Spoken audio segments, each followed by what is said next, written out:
भारत एक ऐसा अनूठा देश है जो बहनों की रक्षा के लिए व्रत लिया जाता है। मगर भारत के लड़कियों का इतना शोषण क्यों, दमन क्यों है? अमेरिका में तो राखी नहीं बांधी जाती है, लेकिन हमारे भारत से वहाँ की महिलाएं आज़ाद भी है और शिक्षित भी है।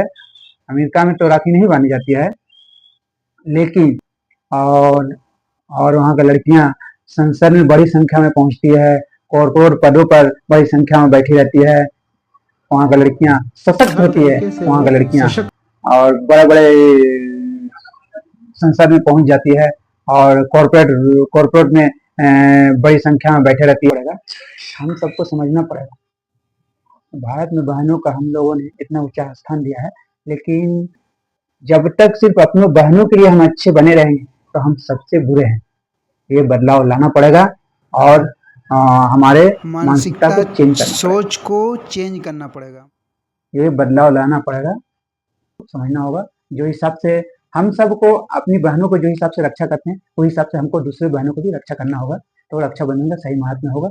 जो कमजोर वर्ग का है, जो कमजोर वर्ग का जो हमारी बहनें हैं, जिनको गलत तरीका से आचरण किया जाता है, उनको भी रक्षा करना होगा। हम युवा जनताओं को, हम लोग को समझना होगा, तो हमारे घर का भी रक्षा होगा, हमारे घर का बहनों का भी रक्षा होगा। हम सबको समझना होगा, तो रक्षाबंधन का असली महात्म्य यही होगा।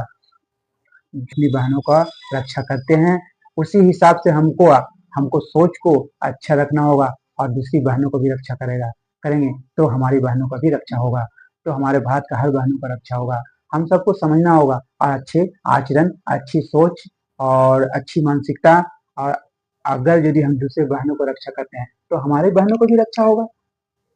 इसी हिसाब से रक्षाबंधन को हार्दिक शुभकामनाएं सभी को।